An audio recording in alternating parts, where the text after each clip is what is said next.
punya rasa sakit, punya rasa senang, punya rasa bahagia, punya rasa susah, punya rasa bermacam-macam yang intinya mengandung rasa itu manusia. Atas dasar ada raganya ini tadi. Yang mana letaknya rasa itu ada di tengah-tengah. Tinggal rasa ini dibawa ke unsur duniawi yang pusatnya ada di otak, di pemikiran kita, atau rasa ini dibawa masuk ke dalam unsur ilahi. Tapi kalau kita sudah kembali murni kepada unsur ilahinya, rasanya sudah tidak ada. Karena tidak ada aku di sana. Aku, manusianya ini, sudah tidak ada. Makanya ketika kita meninggal, ya sudah.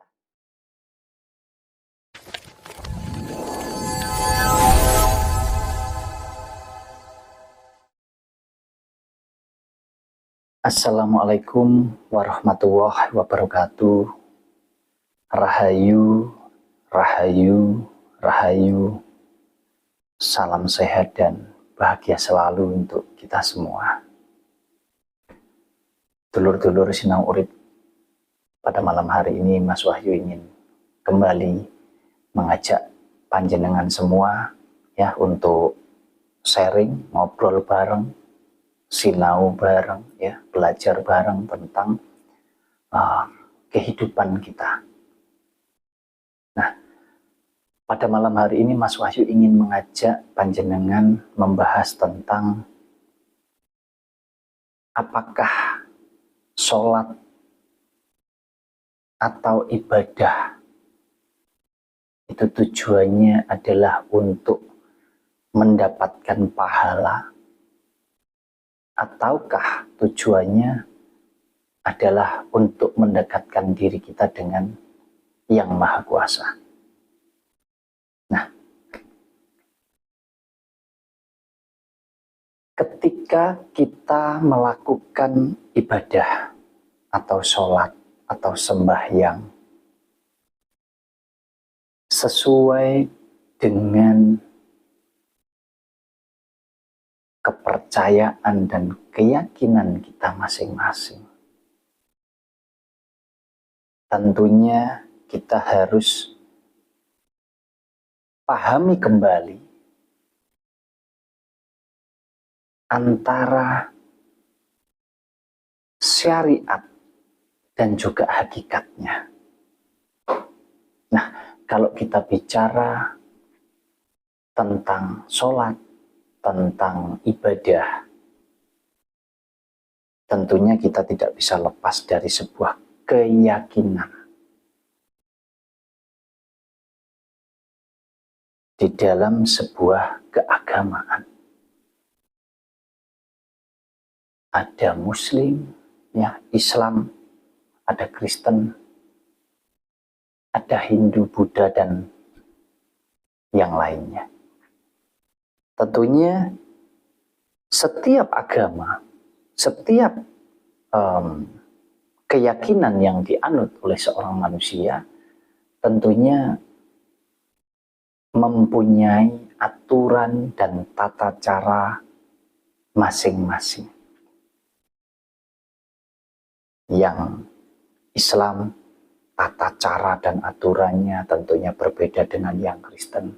Yang Kristen tentunya berbeda juga dengan yang Hindu. Yang Hindu berbeda juga dengan yang Buddha dan lain sebagainya. Nah, lalu ketika ini dikaitkan dengan pahala, mohon maaf mungkin ada beberapa di antara kita ya yang mempunyai pemikiran bahwasannya pahala ini merupakan apa ya istilahnya seperti sebuah sangu gitu ya dulur-dulur ya. Sangu atau bekal yang kita kumpulkan selama kita hidup di dunia ini untuk nanti ketika kita sudah meninggal atau sudah kembali kepada Sang Pencipta. Di sini Mas Wahyu mencoba untuk menggali ya apa yang ada di dalam pribadi Mas Wahyu, kemudian Mas Wahyu terapkan di dalam kehidupannya Mas Wahyu, dan Mas Wahyu bagikan kepada panjenengan semua Tetapi lepas dari semua itu, Mas Wahyu tidak pernah memaksa, Mas Wahyu tidak pernah mengarahkan untuk panjenengan ini meyakini, mempercayai, bahkan menjalankan apa yang Mas Wahyu sampaikan. Jadi kembali ini adalah pemahamannya Mas Wahyu yang Mas Wahyu coba share untuk kita sama-sama belajar. Kalau memang ada perbedaan dengan panjenengan, tidak sesuai, tidak sama, atau bahkan tidak cocok dengan panjenengan, baik secara pemikiran maupun secara batin, dianggap saja ini hanya sebuah angin lalu. Jadi jangan dipercaya, jangan diyakini, juga jangan diterapkan di dalam kehidupannya panjenengan. Karena tujuan kita adalah belajar bareng. Tujuan kita adalah ingin agar apa yang kita pahami, apa yang kita mengerti, apa yang kita tahu ini mungkin bisa menjadi manfaat untuk dulur-dulur yang lain di dalam mempelajari kehidupannya. Pada intinya kita sama-sama mempunyai niat yang baik.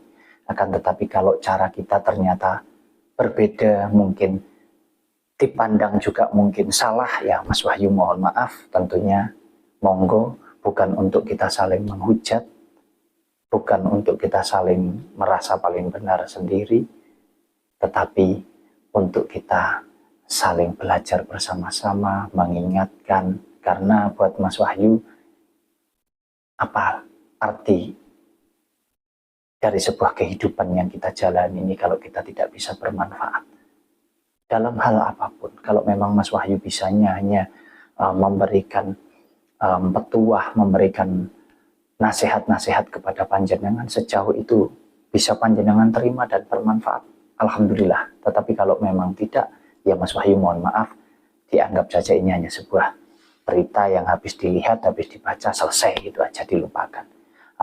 Baik, kembali ke tentang apakah sholat itu atau ibadah itu adalah bertujuan untuk mengumpulkan pahala, untuk menjadi bekal kita nanti ketika kita meninggal. Jadi begini, dulur-dulur. Makanya tadi Mas Wahyu jelaskan sedikit di awal. Ketika kita bicara sholat, kita bicara ibadah, kita harus paham syariat dan juga hakikatnya. Kalau syariat, tentunya adalah sebuah tata cara.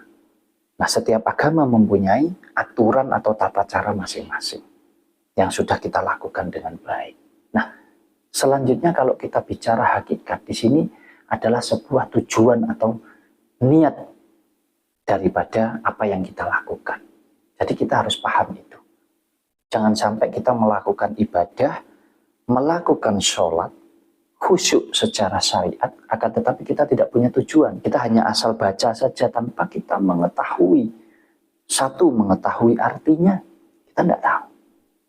Jadi harus paham betul di dalam setiap ucapan daripada doa yang kita sampaikan ketika kita melakukan ibadah atau sholat itu tadi. Nah, selanjutnya apa yang jauh lebih penting dari sekedar syariatnya, yaitu hakikat.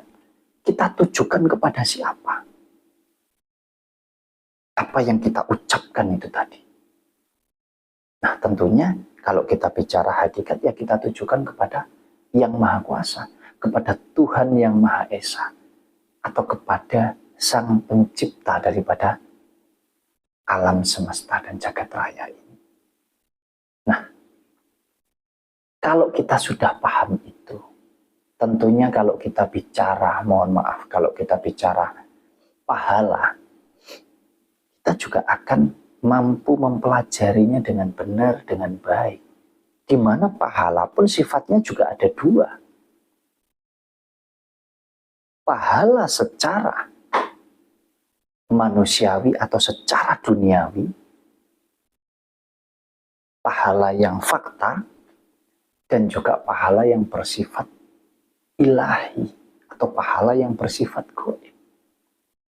Nah, tentunya ketika itu dihubungkan dengan sholat, dengan ibadah, ya secara otomatis, bukan bicara tentang bekal untuk nanti ketika kita meninggal, akan tetapi secara otomatis pahala itu akan mengikuti kita. Atas dasar apa ya? Atas dasar perbuatan-perbuatan baik yang sudah kita lakukan. Contoh ya, Mas Wahyu kasih contoh. Ketika panjenengan menolong teman, menolong saudara, intinya menolong seseorang yang sedang dalam kondisi kesulitan. Kesulitan itu banyak hal tentunya ya, bermacam-macam. Nah, ambil contoh kita menolong teman kita yang sedang mungkin mengerjakan pekerjaan yang sulit dan kita membantunya sehingga pekerjaannya bisa segera selesai. Lalu di situ kita mendapatkan upah, atau misalkan kita sama teman kita ini tadi dikasih sebagai bentuk rasa terima kasih. Kita diberikan uang lah misalkan.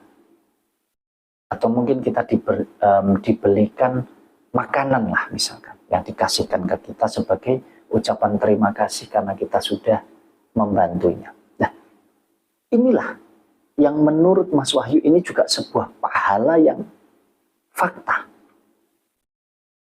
Jadi pahala yang fakta atau pahala yang bersifat duniawi itu adalah upah yang kita dapatkan ketika kita selesai melakukan sebuah pekerjaan. Mau itu menolong orang, ya, membantu orang, tentunya banyak sekali hal, banyak sekali contohnya.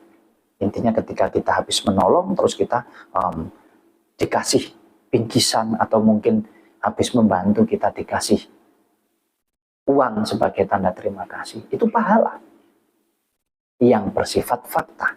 Nah, lalu pahala yang bersifat gaib itu yang mana, Mas Wahyu?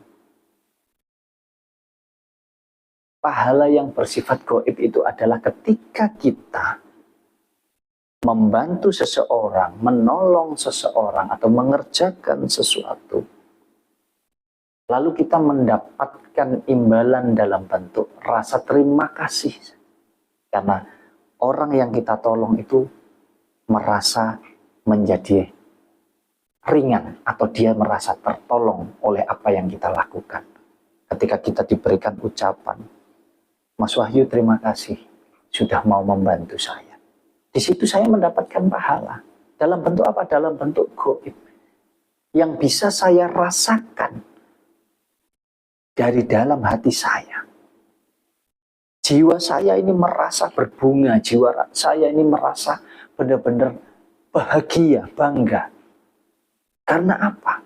Karena ternyata apa yang saya lakukan ini tadi bermanfaat, bahkan orang tersebut bisa menjadi lebih baik. Pekerjaannya bisa terselesaikan dengan benar. Beban orang tersebut menjadi ringan dan lain sebagainya. Disitulah pahala yang bersifat gaib. Nah, lalu kalau coba kita ringkas kembali, simple sekali. Bahasanya Mas Wahyu itu seringkali Mas Wahyu sampaikan bahwa kita hidup itu terdiri dari dua unsur saja. Ya, unsur yang bersifat duniawi, pusatnya ada di dalam otak kita, dan yang bersifat ilahi, pusatnya ada di dalam batinnya kita, atau ada di dalam hati kita. Nah, demikian pula dengan kesenangan. Kesenangan, kebahagiaan yang kita rasakan semuanya, termasuk kesusahan dan lain sebagainya, itu juga terbagi dua. Ada senang di pola pikirnya, ada juga yang senang itu dari jiwanya atau dari hatinya. Makanya ini harus dibedakan. Nah, kalau dihubungkan lagi dengan pahala itu tadi. Jadi sebetulnya simpel sekali kita menjalani hidup ini. Yang penting adalah kita lakukan yang terbaik, kita lakukan yang benar, kita lakukan yang positif. Secara otomatis kita akan mendapatkan pahala. Hanya bedanya pahala secara duniawi, pahala yang bersifat fakta, atau pahala yang bersifat gaib. Kalau yang bersifat fakta, yang disenangkan adalah pikirannya, misal mendapatkan upah uang, mendapatkan imbalan makanan, mendapatkan rasa terima kasih dalam bentuk barang dan lain sebagainya. Ini pahala yang langsung kita dapatkan dari perbuatan yang baik yang sudah kita lakukan. Nah, kalau pahala yang bersifat gaib, yaitu tadi, yang senang itu hatinya, yang bahagia itu jiwanya. Disitulah kita mendapatkan pahala. Nah, lalu kalau itu dihubungkan lagi, bahwa seolah-olah pahala ini adalah untuk bekal nanti ketika kita meninggal. Sebetulnya tidak seperti itu pemahamannya. Tapi secara otomatis akan mengikuti. Karena ketika kita meninggal, kita tidak ada rasa, mohon maaf. Karena kita kembali suci, kembali murni kepada sumbernya.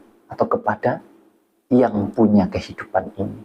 Karena yang punya rasa itu hanya manusia, mohon maaf. Punya rasa sakit, punya rasa senang, punya rasa bahagia, punya rasa susah, punya rasa bermacam-macam yang intinya mengandung rasa itu manusia. Atas dasar ada raganya ini tadi. Yang mana letaknya rasa itu ada di tengah-tengah. Tinggal rasa ini dibawa ke unsur duniawi yang pusatnya ada di otak, di pemikiran kita, atau rasa ini dibawa masuk ke dalam unsur ilahi. Tetapi kalau kita sudah kembali murni kepada unsur ilahinya, rasanya sudah tidak ada. Tidak ada, karena tidak ada aku di sana. Aku, manusianya ini, sudah tidak ada. Makanya ketika kita meninggal, ya sudah. Nah, yang disebut pahalanya yang mana? Ya ketika kita meninggal,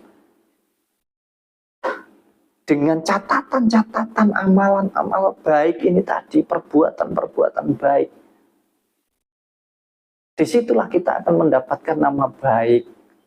Jadi secara otomatis, keluarga, saudara, teman, tetangga yang kita tinggalkan itu akan senantiasa mengingat kebaikan-kebaikan kita. Nah kalau yang meninggal, ya sudah. Urusannya yang Maha Kuasa sudah kembali kepada yang Maha Kuasa. Jadi kita jalani saja hidup kita ini dengan baik, dengan benar, dengan senantiasa melakukan perbuatan-perbuatan baik, perbuatan-perbuatan yang benar, secara otomatis pahalanya mengikuti.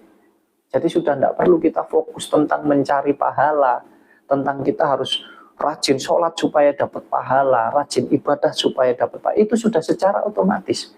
Sejauh yang kita lakukan benar, yang kita lakukan positif, secara otomatis pahala itu mengikuti. Kalau bahasanya adalah pahala atau upahnya.